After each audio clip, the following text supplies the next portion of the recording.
Hi, welcome to James Miller Lifeology, where you learn to simplify and transform your spirit, mind, and body. My name is James Miller. I'm a licensed psychotherapist and a composer. Thank you so much for joining with us today. Let's get started. Did you know that on jamesmillerlifeology.com, you can enroll in the academy I created for listeners just like you? I've created courses you may take at your own pace, which will help you simplify and transform your spirit, mind, and body. Enroll in one of the classes today. I have a great show for you today. I'm going to help you be your authentic masterpiece. I'll also be interviewing image therapist Liana Chaouli, who shares with you her wisdom and how to authentically present yourself through your wardrobe, which depicts your self-esteem and how you want the world to see you. Liana also has a special free gift for you today that you can receive at betheoffer.com. I have some exciting news. Did you know that I'm on the radio 3 times a week? You may hear me on this same station on Tuesdays at 1:30 p.m., Fridays at 9:30 a.m., and Saturdays at 12:30 p.m. You may also hear me on iHeartRadio, as well as on all the other major podcasting platforms, such as iTunes, Google Play, Stitcher, and many others. Simply search for the show name, James Miller Lifeology.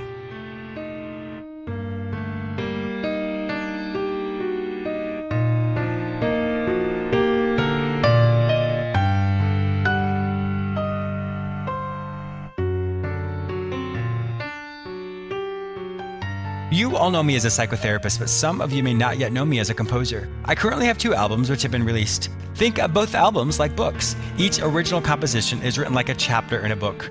The first album, Consolation, explores a character's grief and loss. And just like in any book, the story explores a character's heartache and eventually he finds healing and hope. The second album, Restoration, explores a character's personal development. He has an awakening, and in that awakening, he recognizes all the things in his life which aren't healthy, and it helps him come to a place of restoration, being restored to something greater than before. You may purchase both albums on iTunes or any other digital music store. The names of the albums are Consolation and Restoration, and my stage name is James S. Miller. The name of the piece you're currently hearing is from the second album, Restoration, entitled Awakening.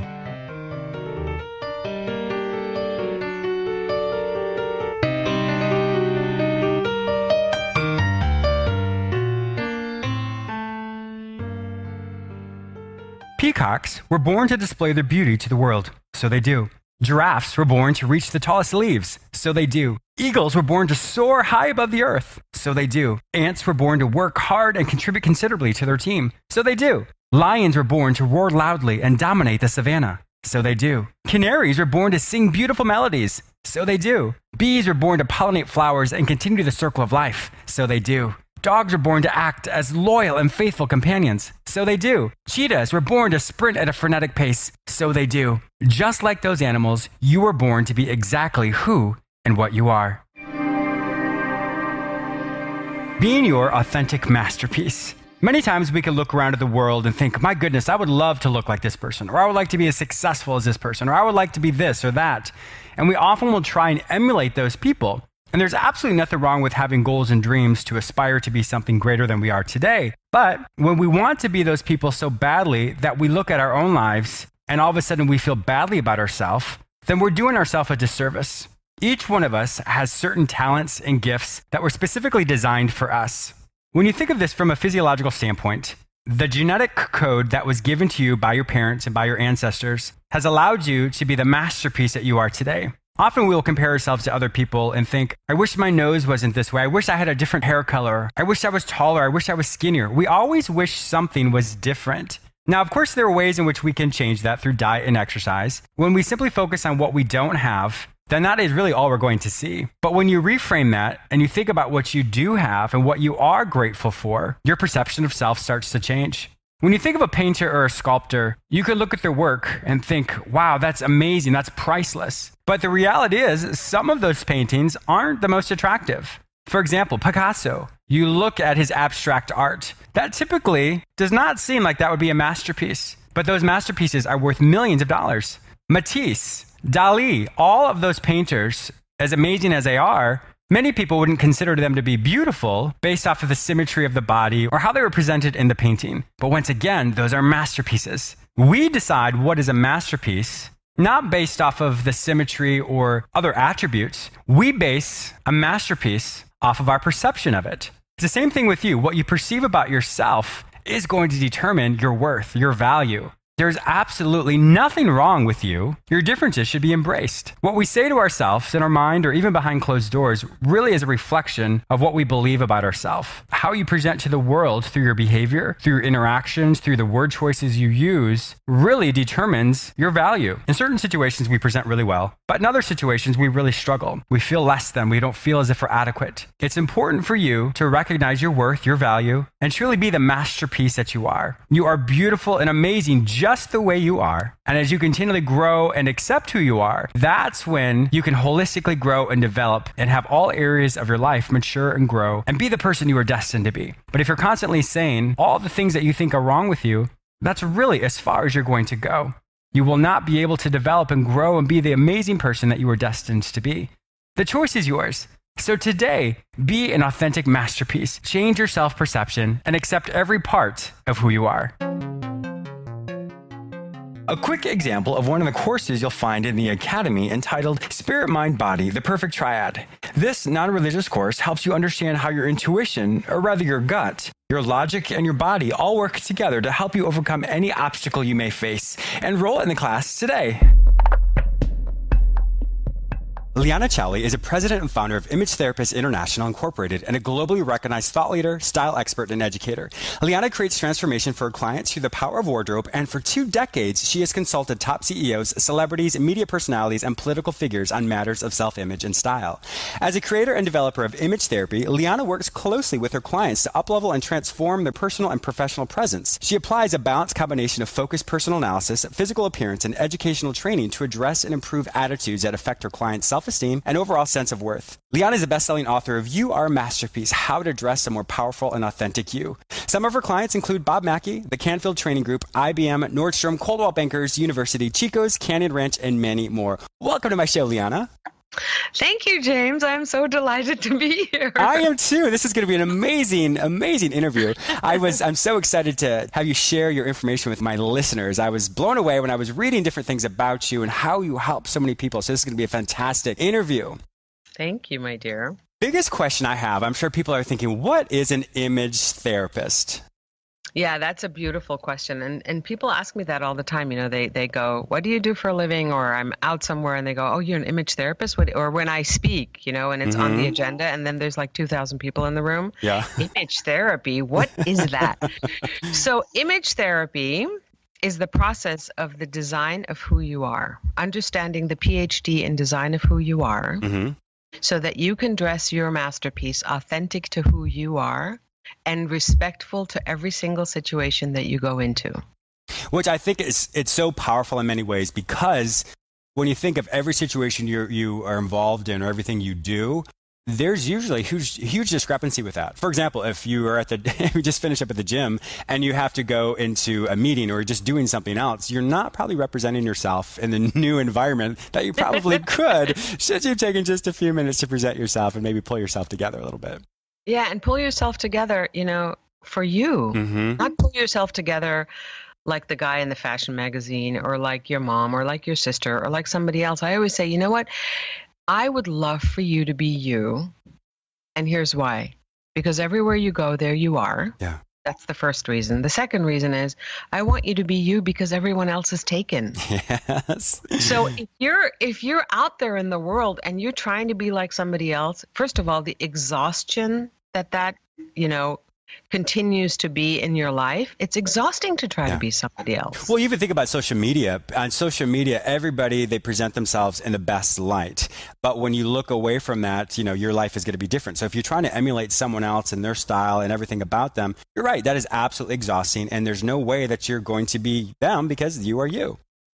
Yeah. So I created image therapy many, many years ago, because I started to see that people were having difficulty. They were like really powerful in certain domains of their life.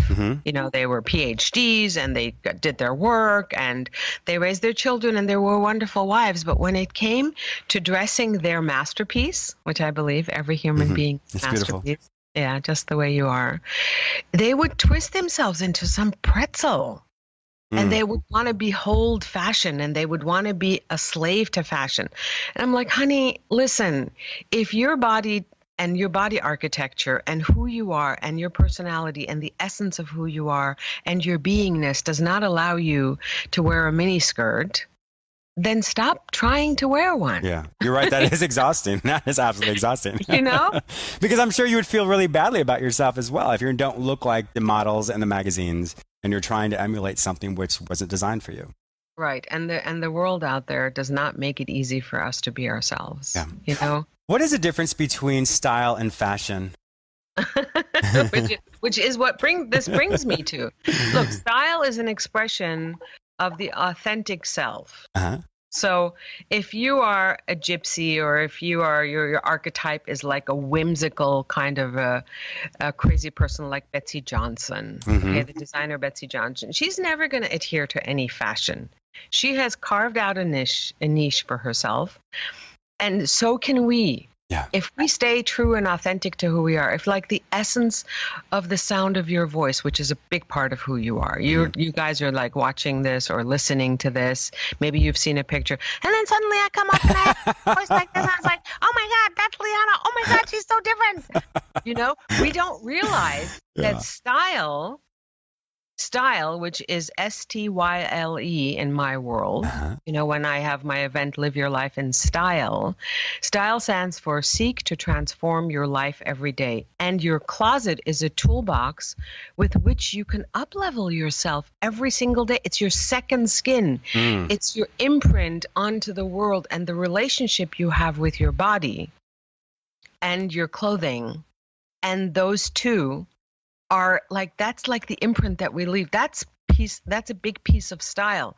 Fashion is an imprint that someone else has had onto the fashion world, onto the design world, and then you just taking a piece of theirs and putting it on you, thinking if that's beautiful and you wear it, then you're going to be beautiful. But there is no rhyme or reason that piece is going to make you look absolutely gorgeous. It can make you look like hell.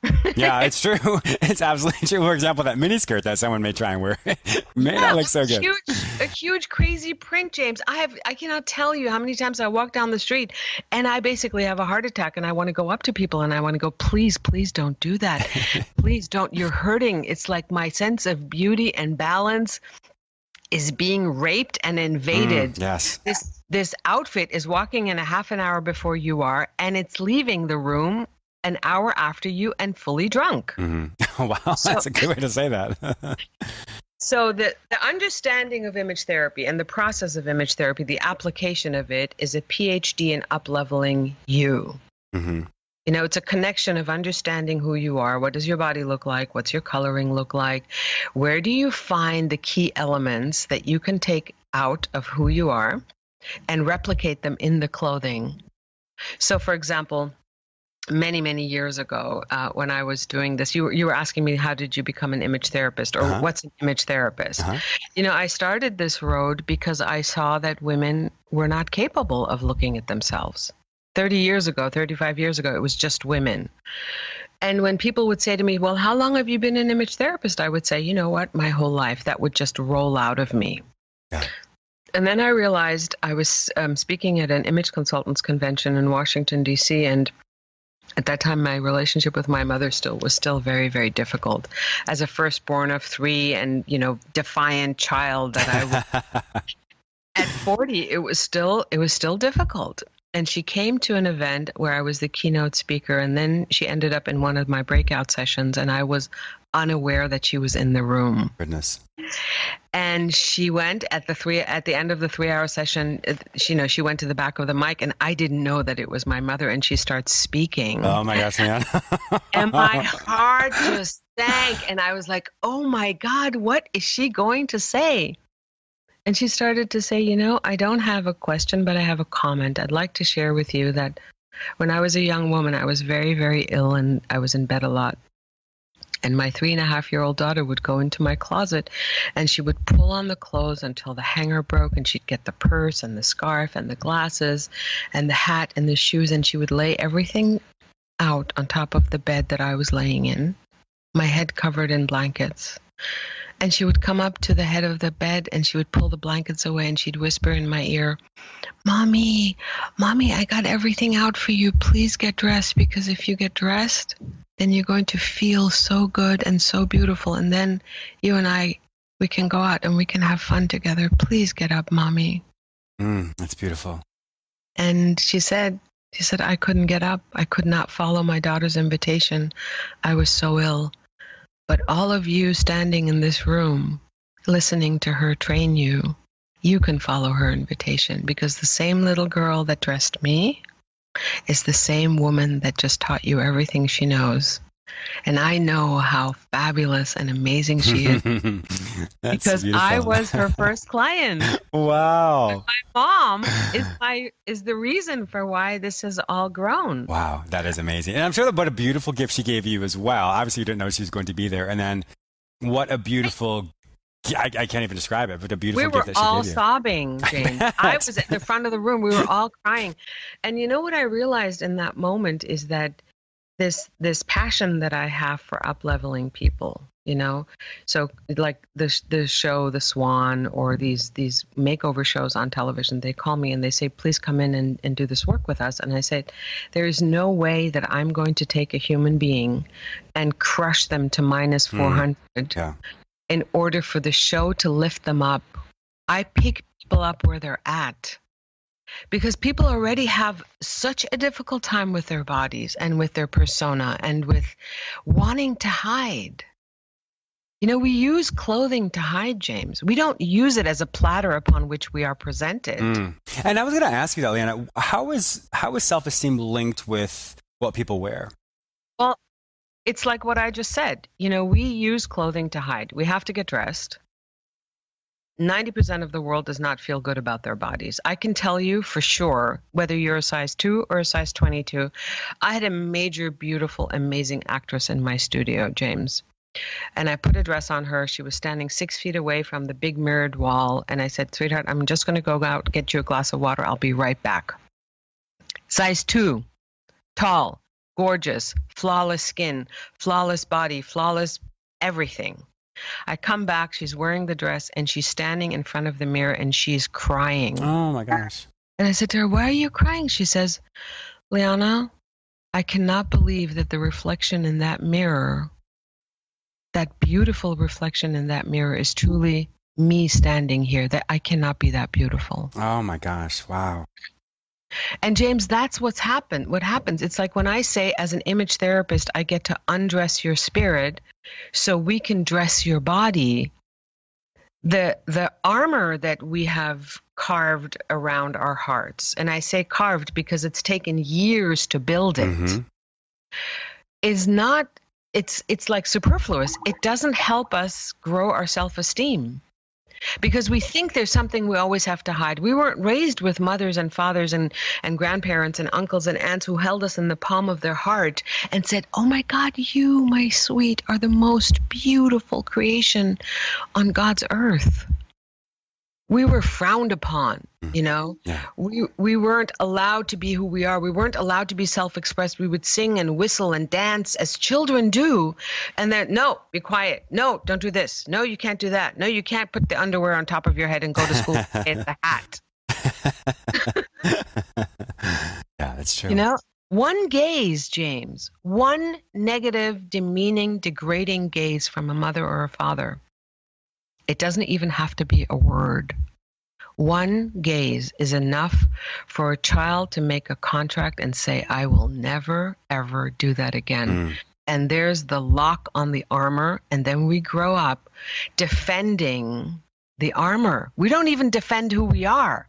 We just defend the armor. That belief system, sure. Yeah. And clothing is representative. And I always say, you know what? It's a closet, not a museum. But people use their clothes like, oh my God, no, I have to hold on to that. And I have to hold on to this. And this happened in 1982. And that was such an amazing moment. So they have to hold on to the clothing, which represents the armor. I like that. It's very powerful. And they open their closet every morning and they go back to 1985 rather than being in this moment, because in this moment, with the acceptance of what we have in this moment for who we are, that's the only place where we can shift and move forward, James. Yes. Because who we were in 1984 is not who we are today. that it may be a foundational piece of who we are today, but that's not who we are today. We've grown and developed in such a beautiful, wonderful person, but many times we don't realize that. Right. So, I have clients who I've gone into their closets many, many times. Today, it's only the VIPs that I do that for. Mm-hmm. Or people come to a major event or when they're part of our year-long mentorship program. But I was in her closet and I said, what? We need to go into that closet that you won't show me. Oh, yeah. And we did. And I looked at the closet and I said, well, what did you do between 1982 and 1987? She says, how can you nail those years, Liana? Wow. I said, because you have a trophy closet here, and I can tell by the way these things were made when they were made. And she says, I can't tell you what I did. I said, well, why don't you let me tell you what you did? Oh. And she says, you can tell? I said, yes. You were an escort. Oh. She said, how do you know that? I said, these are the trophies that you got from the gentleman you went out with. Oh my gosh, Liana, you are really good. And you cannot let them go because that was such a big part of your life.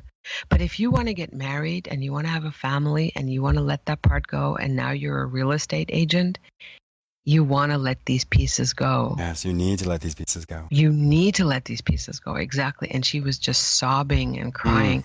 When people listen to this work, James, they don't realize how embodied it is. Yes. But it is. Yeah. Clothing, dressing is an embodied action. When we slip a cashmere sweater over our body and it feels like being touched by your lover, people don't realize that that's a connection. Yeah, the sensory component, yes. Yes. And so this work goes into every domain of your life, into memory, into the ontology of language. What are you saying to yourself? My ass is too big, my boobs are sagging, my this, my that, all the stuff that people tell themselves. I don't know. Was I allowed to say that word? No, that's totally fine. I was going to ask you, though, the people with whom you work are all different ages, all different sizes. And you'll find that obviously growing older for some people, it's difficult. I mean, that's just the reality of things. How do you help people grow gracefully and grow with self-esteem and grow with confidence? Yeah, well, that's a beautiful question, James. And that takes embodiment. Mm-hmm. So I have an exercise that I do with my year-long program. It's called Liana's AAA plan. So the 3 A's, I'm going to just go with it because for time's sake. Sure. It's the first A stands for awareness. The second A stands for acceptance. And the third A stands for action. But we don't live life like that. So stuff happens, shift hits the fan and we react. We don't take a mindful awareness moment and go, wow, look at that. That glass of red wine just ended up on my white suit and I'm on a date and here I am. I look like a white and red spotty leopard and I am not making the best impression on this first date. Sure. Instead of just taking a breath and laughing and going, you know what, I guess this is what needed to happen because it's happening. Yeah. Meaning you have an awareness and then you implement immediately the acceptance of it. Because the acceptance of whatever is going on takes away the grating on your nervous system. Yes. Which then takes the energy from what you could, for example, this date, you could have a wonderful time, but all of a sudden with that spillage of the wine, all of a sudden it's all you focus on. And the connection that you could have had or would have had is now broken, but based off of something that really doesn't matter at the end of the day.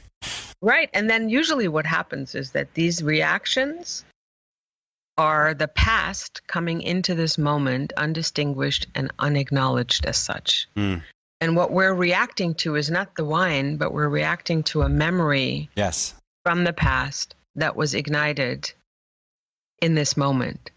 And when you become aware, meaning, so image therapy is basically an awareness process with knowledge and with up-leveling of your language and with noticing in your body. And clothing is just the key. Well, coming from a psychological standpoint as well, the sense of mindfulness, using a form of mindfulness, which is essentially being present, conscious, aware of what your body's doing, what your thoughts are, the proximity of where you are in the room, where people around you. That mindful awareness incorporates the 5 senses. What image therapy does that same component, but it enters in through the sense of touch, which then allows you to be more mindful and present of what's happening. Yes, exactly. Yeah, so we're coming in from two different directions from a psychological standpoint, from internal to external. Yours comes from the physical sense of touch, then goes internal. So you and I come at it from different directions, but the same road. But it's, yes. And so the consciousness piece, for me, consciousness is an embodied awareness practice, Yes. a mindful practice in the body. Yes. Because most people live 10 feet away from their body. They don't live in their bodies. Yeah. And that constant awareness, that internal scan, the more mindful you are, the more it happens all the time. It's almost like an internal, like you think of a computer. Computers always run in the background. It's the same type of internal scan, mindful awareness, consciousness that happens, which gives us the insight and tools, the intuition, the awareness of what to say to someone else, or perhaps what's going on in that person's life. How are you going to respond? How can you be reflective of your own beauty within inside of you to express that externally to the people around you? Yeah, I want to tell you a story, James. Many years ago, I had a client who was very overweight and wanted to lose the weight, which I say, don't lose weight, give it away. That's good, yeah. You don't lose the weight because if you lose your keys, you want to find them. Mm-hmm. So if you lose weight, you're going to find it again. I promise you. That's the way the brain is wired. That's a great way to say it. So she comes to me and she says, well, Liana, should I wait till I lose the weight? I said, no, let's get started in this process. And she was a gorgeous 6-foot African-American beauty, gorgeous woman with long curly hair. And she happened to be an usher at Michael Beckwith's church. Oh, wow. And she had been ushering for about 3 years. And one of the times that we had a VIP session and I got her new clothes and she was like all excited. She said, Liana, what should I wear to church tonight? I said, okay, let's put this outfit together. She goes to church. She calls me at 11 o'clock at night and she's crying. I'm like, why are you crying? She's like, I got asked out on a date. I'm That's like, amazing. Is that something to cry? Why are you crying about that? And then she says to me, she says, Liana, I've been ushering with the same gentleman across the aisle for the last 3 years, every Wednesday and every Sunday. Today, this gentleman came up to me and asked me on a date. And I say, well, why is that so cry? Why do you need to cry about that? Yeah. She says, because he came up to me and he said, hi, my name is James. What's your name? Are you new here? I've never met you. Wow. She says, for 3 years, we've been standing across from one another twice a week. And he's never seen me. So the reason why I'm sharing this story with you is a 6-foot beauty, African-American with long hair, gorgeous, curly, big smile, white teeth. She was able to hide. Wow. You can hide in plain sight. Statement. And so we use clothing to hide. We use black to hide. We use clothing that's too big to hide. We use clothing that's too small to hide. So I'm going to share with you what my PhD in image therapy is based on. If you walk into a space, no matter where, supermarket, hairdresser, your family, on a big stage with 5,000 people, on television, in your office, if you walk into any space in your life, and you will be unforgettable. No one that you encounter will ever forget you. Can you imagine what your life would be like? Wow. You'd be much more conscious of how you present. Yes, but also you can know for sure that no one will forget you, which means that I and spirit, the universe, God, whatever you want to call it, source, divinity, will always ask you to show up at your highest self. And I say that not living in all our beauty and all our talents and all our magnificence is like spitting into the face of God. Wow. And we do. Yes, because we do. If we show up fully and most amazingly, we have a lot of work to do, James. Yes. We have to really watch our words. We have to really watch our actions. We have to watch our anger. We have to watch our distinctions, how we speak to people. Which comes from that sense of mindfulness and consciousness. Yes. That's beautiful. Liana, I'm so glad that you're on my show today. It's been a wonderful time with you. I wish we had so much more time to talk about this, and maybe I'll have you back on my show again soon. If my listeners would like to find out more information about you, I know you have a couple events that you do throughout the year. I know you have a great seminar that's available for them. Where would they find this information online?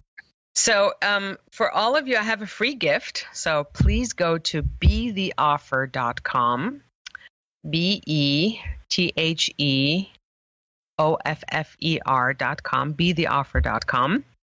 And you'll receive a beautiful video series which talks about where you can start on getting really understanding your masterpiece, which is the foundation of image therapy. And then get in touch with us through betheoffer.com. You can send an email to Liana at Image Therapists, always Liana at Image Therapists with an S at the end.com, and ask your questions, submit your questions, but go to betheoffer.com and receive your gift. We're usually we have 2 big events a year. 1 or 2 big events at least a year, and they are powerful, engaging, and really take away all the armor around you. So if you're willing to show up, this is for you. If you're willing to show up fully and brilliantly as God has put you on this earth to be. Excellent. Well, Liana, thank you so much for being a guest on my show today. I know my listeners have been truly inspired by all the amazing information you've given us. Thank you. I also want to thank you, my listener, for joining with me today. Please subscribe to this radio show through whichever portal you joined with me. Also, please go to my website where you may sign up for my newsletter, enroll in the Lifeology Academy, watch my YouTube episodes, and read all the articles I've written just for you. If you'd like to become a guest or advertise on my show, simply visit jamesmillerlifeology.com. You may also follow me on all social media platforms under the name James Miller Lifeology, except for Twitter, which is James M. Lifeology. Have a fantastic day, and I look forward to speaking with you very soon.